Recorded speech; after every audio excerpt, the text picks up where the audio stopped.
leader in motorsports coverage, presents Speed World. Watkins Glen International, North American road racing's most hallowed ground, is the site of round 7 on the International Motorsports Association Barber Saab Pro Series for 1991. Hello once again, everyone. I'm Bob Barsha. Welcome to a cool and overcast day at legendary Watkins Glen. This great racetrack has seen all of the top names in the sport over the years, from Jimmy Clark and Jackie Stewart right down to Buck Baker and King Richard Petty. But the drivers we'll be watching today are the stars of tomorrow in the Barber Saab Pro Series, the finest controlled specification professional racing series anywhere. By controlled specs, we mean that the cars are equally prepared, and it's up to driver skill to win the day. With me to call the action, ESPN road racing analyst David Hobbs. And David, about the only name you've needed to know this year is Johnny Robinson. Well, and that's the name they all know today, too, because yesterday afternoon, Johnny Robinson got his 4th pole of the year, but only just. He set a really good time early on in the session and then sort of sat down and relaxed. With just 3 minutes to go, his mechanic came up and gave him a sharp rap on the head and said, "Quick, we've lost the pole." Well, by the time he'd done his startup lap, he squeezed across the line as the checkered flag fell, but he had that pole position. But it's a very, very close grid. On the grid and with Johnny is our man, Chris McClure. Well, winning the pole certainly was dramatic enough, but John Robinson, you've said this weekend, winning the race is absolutely essential. Yes, that's right. I mean, the point situation is hotting up quite a bit, and they're very close to me now. 17 points in it before I took the pole, which is now 18 points. Hopefully, if we can have a win today and maybe Robert and Brian don't have too good a finish, we can extend our points lead, which is obviously the most important thing for me. And getting to the next race also a part of it. Yeah, sure. That's the good thing about the series. $10,000 for a win, $7,000 to pay for a race. You win, you can pay for another race. It's fantastic. All right, thank you very much, Chris. Right now, let's take a closer look at this 2.428-mile, 7-turn racetrack with David Hobbs. There you see the short course at Watkins Glen. Pretty simple on the face of it in terms of shape, but extremely high speed and therefore very demanding. Most of the overtaking is going to go on brakes into turn 1, and we'll see a lot of action there. Then at the end of the long back straight, some of the hardier souls will have a go at turns 5. 6 and 7, no doubt, will see their share of action, but it's very fast and bumpy at this part of the track.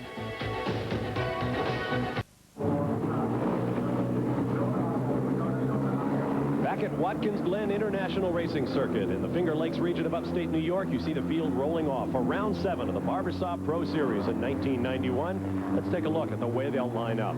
On the pole from Maidstone, England, Johnny Robinson with 4 victories in 6 races this year, but as you heard him say a few moments ago, he needs a victory here to continue. Next to him, the sensation of the series today, Riccardo Dona of Italy, and only his 5th auto race all time. On row 2, Paige Jones from Rolling Hills, California, son of IndyCar legend Parnelli Jones. Next to Sweden's Robert Amron. Row 3 will be Mark Tremblay of Huntington, New York, next to Los Angeles, California's Brian High Speed Herta. Row 4, Barry Waddell from Indianapolis, Indiana, next to Finn Tony Lavo. Row 5, Leo Parente from Los Angeles, next to Situate, Massachusetts, Kurt Kosman, driving with a prosthesis on his leg, lost to cancer a couple of years ago. Row 6, Buzz Calkins from Denver, Colorado, next to Englishman Ross Hockenhull. Row 7, Stan Potter of Solana Beach, California, next to Long Beach, California's David Pook, son of racing impresario Chris Pook. Row 8 will be John Bostic of South Plainfield, New Jersey, next to Mexican-American Alex Padilla carrying an onboard camera in today's race. Row 9, Steve Hines, next to Patrick Hasberg of Malibu, California, and all alone on row 10, Peter Trigg from Williamsville, New York. I would say one of the people to watch this race is going to be David Pook, back there on 14th spot, which is a bit of an unusual place for him to be, and he's doing quite well in the series. You can see our weather conditions, very cloudy overhead, solid cloud cover. In fact, temperature a nice cool 60 degrees, which the drivers will appreciate. 80% humidity, which they will not. And that wind blowing from the northeast will be a bit of a crossing wind as the drivers come up the front straightaway past the pits. The pace car brings the field of 19 up into the final 2 turns, 6 and 7 on the short course here at Watkins Glen.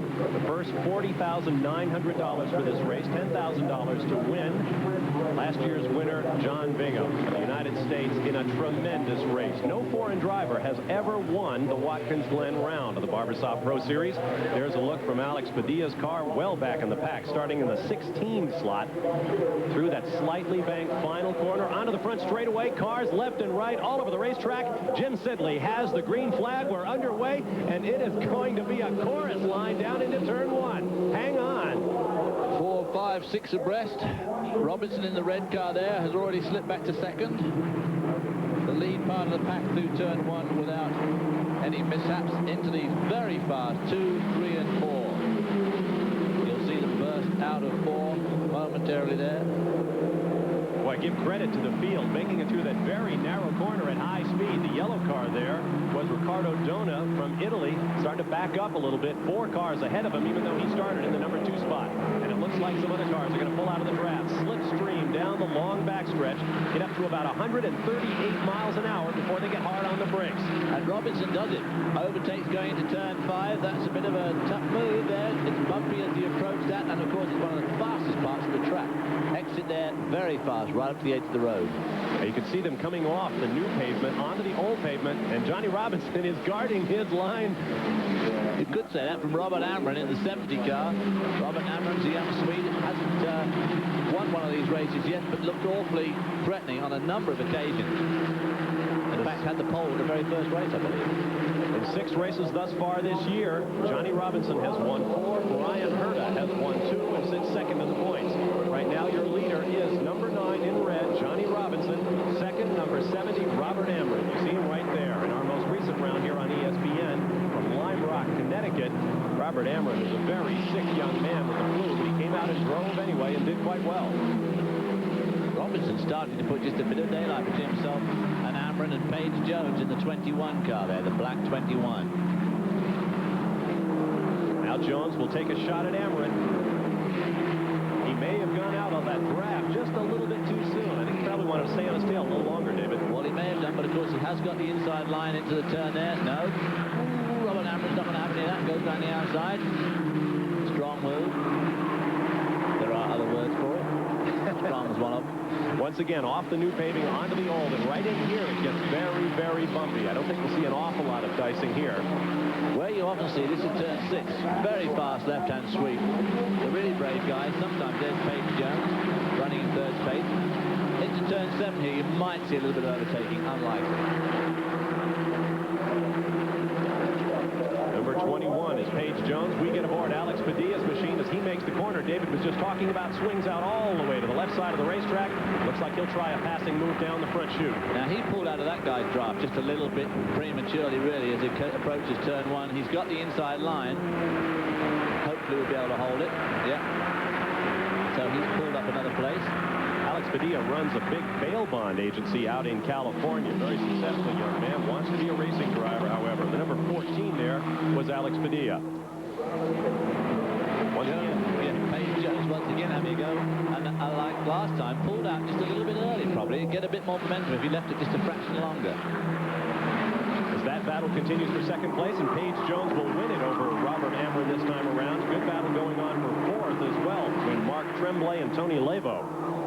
In fact, I believe that Paige Jones and Robert Amron have caught up a little bit with the leader, Johnny Rob there. We see a lot of swooping about here, trying to get out of the slipstream. Paige Jones guarding his entry into turn 6. If he feels he's just a little bit quicker through 6 and 7, if he can get there first, put a bit of daylight between himself and Robert Amron. There's some side-by-side dicing.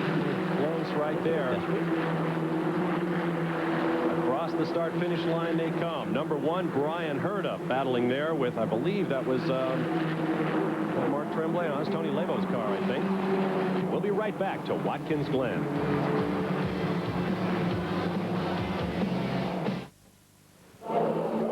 Back at Watkins Glen, we have great drama. The red, number 9, of race-long leader Johnny Robinson stumbled a little bit coming out of turn 7, and right there in blue, number 70, Robert Amron is ready to take over.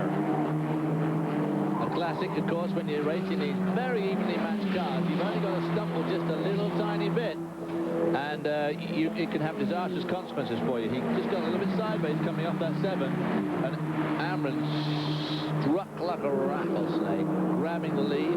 Now we're going to see a very close dive down this main straight. Paige Jones was going to try the pass too. He's going to try the other side. They'll go 3 wide down into turn number 1. Behind them in white, Brian Herta looking for an opening. Paige Jones will take the lead, getting those big, sticky Goodyears very close together. Very dangerous thing to do in open-wheel cars. Got to use a lot of judgment, and of course you have to rely on the other other guy using good judgment, too. Page Jones became our third race leader, but only briefly. He's going to be challenged. Round the outside. Outside pass into turn 6. Gutsy move. This is where he lost the lead on the last lap, but has regained it successfully, fighting off challenge from two very serious young guys.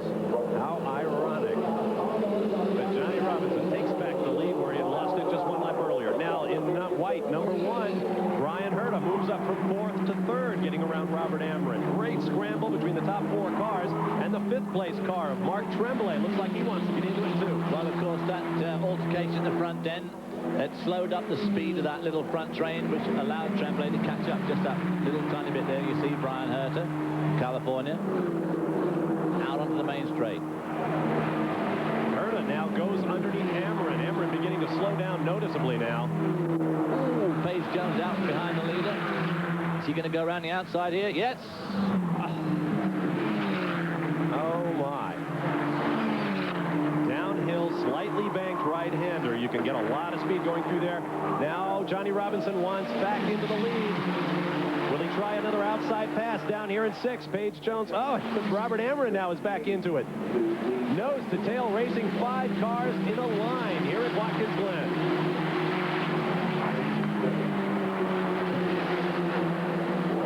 The front stretch they come. In order, Page Jones, Johnny Robertson, Robert Amron, Brian Herta, Mark Tremblay. Behind them, Tony Lebo, Ricardo Dono, Ross Hockenhull, Kurt Kosman, and Leo Parente round out the top 10, followed by Barry Waddell, David Booth, Stan Potter, Alex Padilla, Buzz Calkins, John Bostic, Stephen Hines, Patrick Hasberg, and Peter Trigg. The very corner that put pay to D. Hobbs' son, G. Hobbs' racing career when he got nerfed off there, causing the sort of damage that couldn't be repaired or paid for by him. So that's a pretty hairy place to go overtaking like that. These guys really, really having a tremendous race here. Oh, I meant to tell you, David, Skip Barber came looking for you with an invoice in your pocket. I said you weren't around. Exactly. Great battle up front. Brian Herta now joins in and runs up to 3rd spot as they come off that turn 5. Herta's worked his way through the group, right behind Johnny Robinson, and the number 9 car pulls out. Robinson's not having that. Oh, shuts the door on him. He can't go over and block Brian Herta, because if he does, Robert Amron's going to move up into the spot. Amron on the inside of Herta. And as all that goes on behind him, Page Jones has been able to open up a couple of car lengths now over Johnny Robinson, who's going to have to start paying attention to what's going on ahead of him. And he does. He closes up quickly as they dive down into turn 1. Robert Amron and Mark Tremblay, it looks like, will have their own battle now for 4th position. Page Jones, who's driven just about anything with 4 wheels on it. Big midget star on the West Coast. Drives USAC sprint cars. I'm sure would love someday to step into the Indy cars that made his father Parnelli so famous.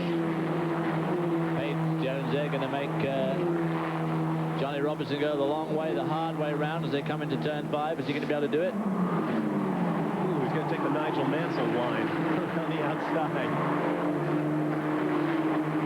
This is the first time since 1987 that these open-wheel Barber Saab cars have run on the short course here at the Glen, and it has made for great action so far. Now, down the inside goes Johnny Robinson. Page Jones right there, but the lead goes back to Robinson, at least for now. Another outside pass. These guys are pretty good at these outside passes, I tell you. Not an everyday occurrence.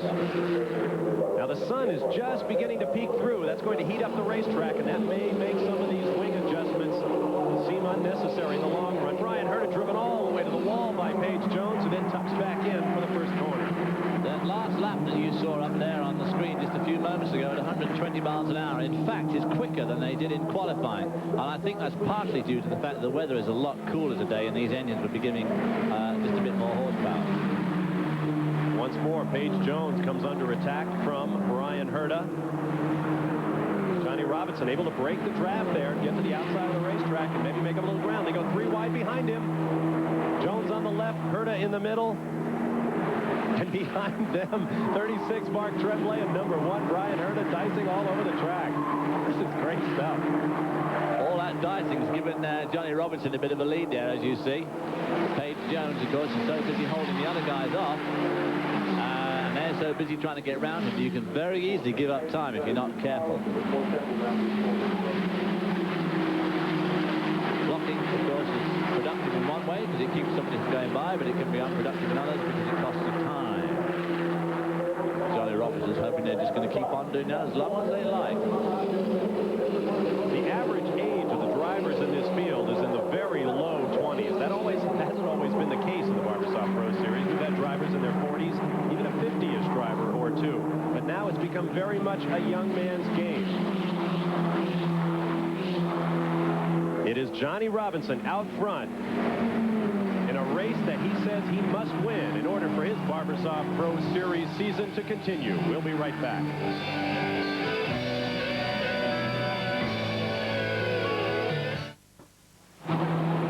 Back at Watkins Glen, New York. Car number 46 in the foreground is Peter Trigg, the tail ender in the field of 19 cars, now lapping at an average of 121 miles an hour. There's your leader, Johnny Robinson. 121 mile an hour average is 2 miles an hour faster than he qualified for his 4th pole position of the year. Taking him ever nearer that maximum speed that they're pulling down the straight. And I think one of the reasons they're doing so fast is the weather has cooled off a lot today. The tyres are probably working better. They're not overheating. They're getting just the right sort of temperature in them. But with the lower air temperature, these engines are cranking out just a little bit more horsepower. Trigg in the white number 46, about to be lapped. Number 9 is your leader, Johnny Robinson, followed by Paige Jones in the black number 21, then number 1 in white, Brian Herta to the right of your screen there. Robert Ambrose runs 4th, Mark Tremblay 5th, followed by Tony Lavo in 6th, Ricardo Dona, who started 2nd but has been having troubles throughout the race, Ross Hockenhull, Kurt Kossman, and Barry Waddell rounding out the top 10. There is Johnny Robinson. Ooh, there's Paige Jones. There. Sorry, Paige Jones and Herta having another run in at turn 6. Seems to have just actually spread out a little bit now, this field. If you can call that spread out. Paige Jones looking back. Johnny Robinson looking good here in the late stages of the race. There goes Paige Jones with Herta right behind. Downhill run, and it's a pretty steep downhill here at Watkins Glen between turns 1 and 2, and you bottom out in the S's. Steep climb. Corner worker showing the overtaking flag there for Paige Jones. Not likely, I should think, even though Brian Herta is right there. This is the battle for 2nd place. The blue flag, of course, is really a warning flag to warn you that someone's about to overtake. I think that Paige Jones is pretty well aware that Brian Herta is right there.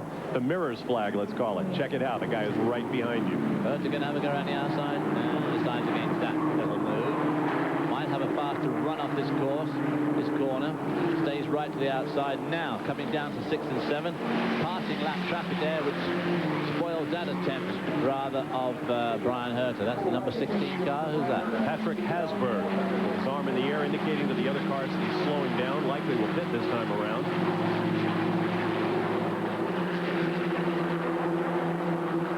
The second's growing short. This is a timed race at Watkins Glen. We'll do our best to let you know when we're on the last lap. There you see Paige Jones checking his mirrors down the other side. Goodyear rubber squealing as Paige Jones defends his position from Brian High-Speed Herta. And of course, that's just what Johnny Roving Robinson wants, is those two guys to duke it out with each other just as much as possible to give him a breather as we come down to the closing stage of this race, because as he's already said to us, it's vital that he wins this if he wants to continue the series. Now Robert Ambrose in the blue car, number 70, pulls up to the inside of the white number 1 there, Brian Herta. And the 2-car draft proves too much for Herta, who loses another point. Someone akin to NASCAR racing, which viewers are familiar with, especially here at the Glen. Race coming up in just a few weeks' time. And the 2-car draft really worked there. Ooh, and whoa, while they're struggling around there, Herta goes down the inside of Amron again. And takes back the position that he lost on the backside. There are 20 points for victory, 15 for second, 12 for third, 10 for fourth, followed by 8, 6, 4, 3, 2, and 1. The driver can count his best 10 finishes in the 12th race season. Going out the bottom of your screen, Johnny Robinson really seems to have this one under control. I must say that for such a close race, most of these drivers, or all these drivers, have displayed tremendous judgment. I mean, very Very, very fine judgment. He's been a lot of great overtaking on the outside, which is very incumbent on both drivers to make sure that they don't have contact. As you see, we're on the final lap. There's the battle for second. The red car to the left of your screen going out of the picture is Johnny Robinson, but this is the battle we want to stay with. Second place between Paige Jones and Brian Herta. You can't get much more wheel-to-wheel than that. Now then, is Herta going to be able to go around the outside here this time? No, he's not. He's going to have to be very careful to guard his inside, otherwise Amron will come down the inside there. Ooh, no. Puff of dust there as they get right to the edge of the road. Jones, Herta, Amron. And the 36 car of Mark Tremblay, who has been lurking at the back of that group, making a last desperate attempt. One corner remains. There is Johnny Robinson. The number 7 is a lapped car of Steve Hines. And it looks like Paige Jones has given up the position as Brian Herta and Robert Hamrin both come around. No, I'm not sure they did.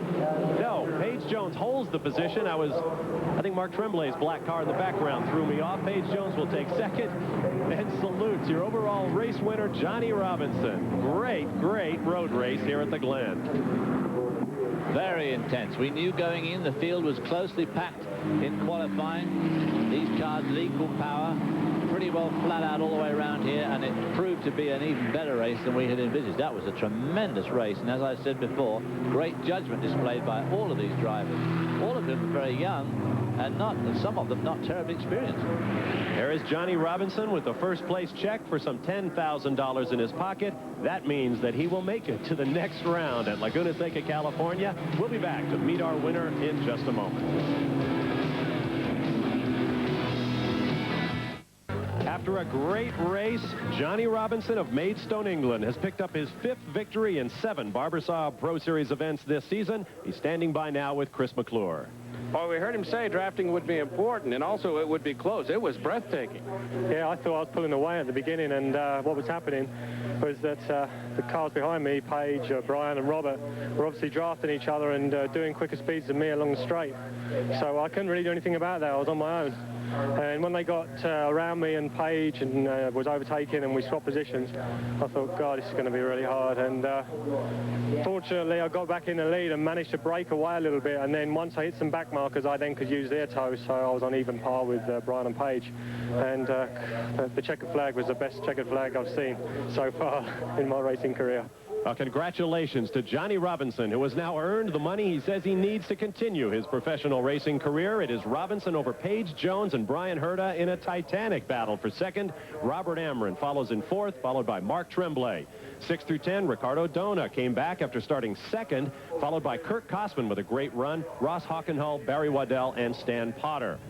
11th through 15th, David Pook, Buzz Calkins, Alex Padilla with our onboard camera, John Bostic, and Finn Tony Levo. Our final finishers, Steve Hines, Peter Trigg, Patrick Hasberg, and Leo Parente, whose car broke on the final lap and parked him. It has been a great battle. We thank you for joining us. I'm Bob Varsha for David Hobbs and Chris McClure. So long from Watkins Glen, New York.